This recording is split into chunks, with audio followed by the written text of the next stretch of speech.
They say you need a lifetime to explore a city, but sometimes all you get is a day. And in Kochi, 24 hours is all it takes to fall in love. Most people think Kochi is just a stop before Munnar or Alleppey.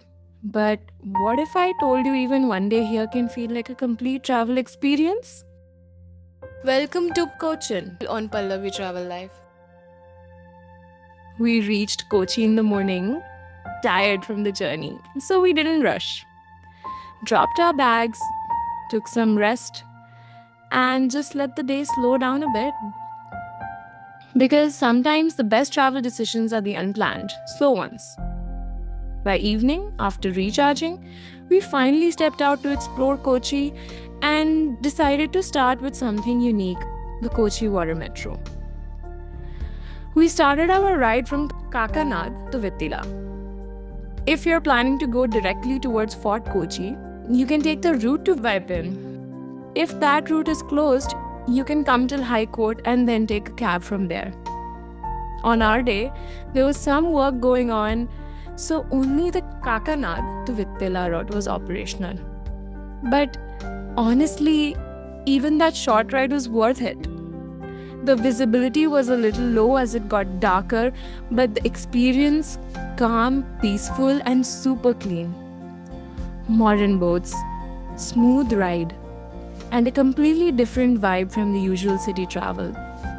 There are only 4 water major stations: Kakanad, Vittila, High Court, and Vaipin, and each route gives you a slightly different perspective of the city.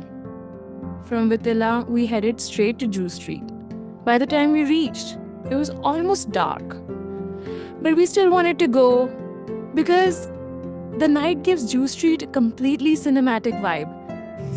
Hi, we are in Fort Kochi and यहाँ पे almost सारे shops बंद हो चुके हैं because हम थोड़ा late हो गए हैं. And as soon as we stepped in, it felt like we'd walked onto a film set.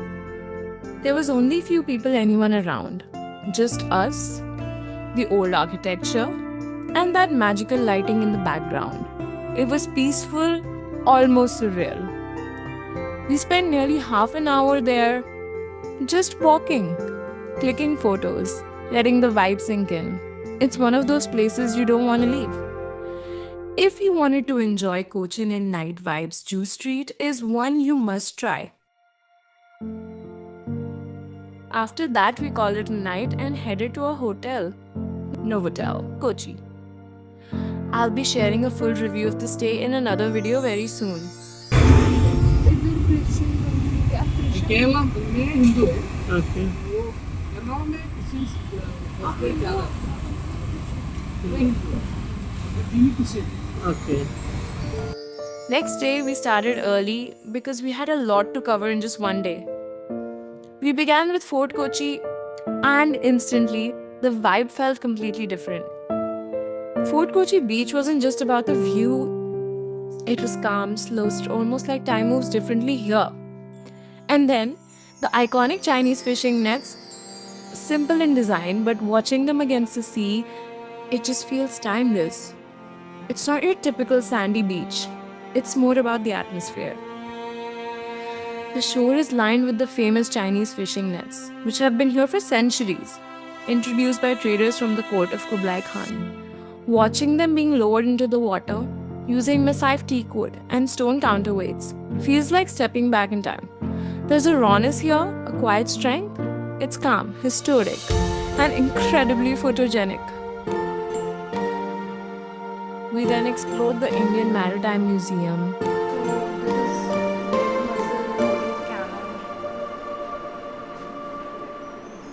This place is a gem for history buffs.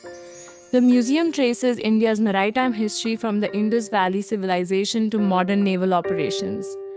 There are models of ancient boats, navigational instruments, and even a section on the Navy's role in the 1971 war. It's fascinating and very well maintained.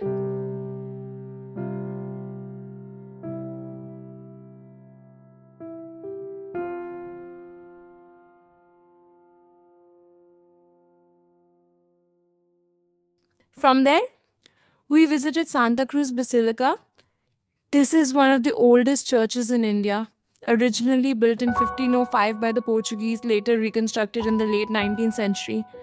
The moment you step inside, you're greeted by pastel colored ceilings, grand paintings, and an incredible sense of peace.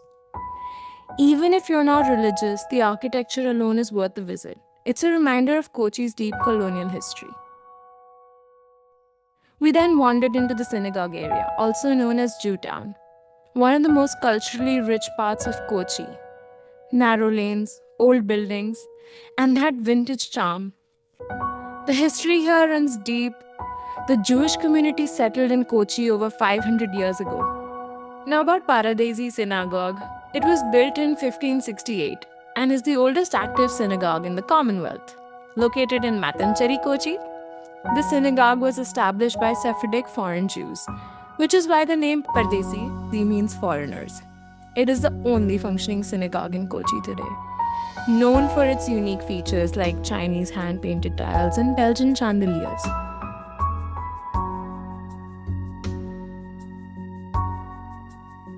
No visit to Kochi is complete without a stop at the local handloom shops. We found a beautiful little store near Jew Street that sold authentic Kerala handloom, soft cotton, earthy colors, traditional patterns. We picked up a couple of outfits right there. Then came the spice market. And honestly, this place is not just about buying spices, it's an experience. The smell of fresh spices in the air, colors everywhere. It feels like walking through a living postcard of Kerala. A little further, we visited the Dutch cemetery. It's a quiet, slightly hidden spot.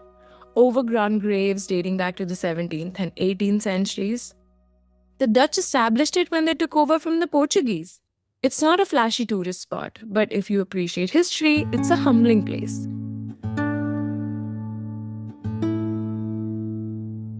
Now we pass by St. Francis Church. It is one of the oldest European churches in India, originally built in 1503, reflecting early European colonial presence in the country. The famous explorer Vasco da Gama was initially buried here in 1524, making the church historically significant.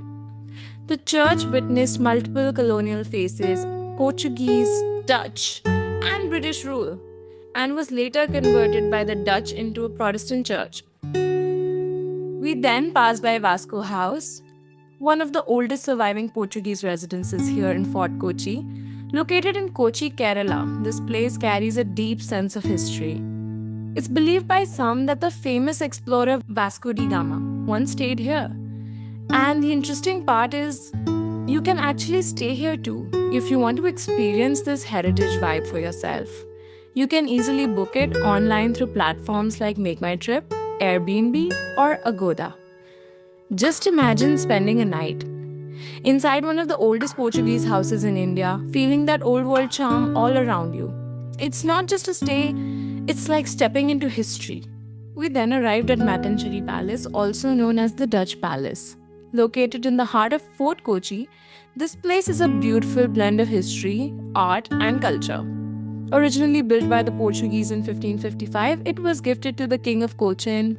Later, the Dutch took over and renovated it in 1663, which is how it got its popular name. As you step inside, you'll find stunning Kerala-style murals on the walls, depicting scenes from epics and portraits of the Kochi royal family. The palace is also known for its spacious halls and a peaceful central courtyard. That gives it a very royal and timeless vibe.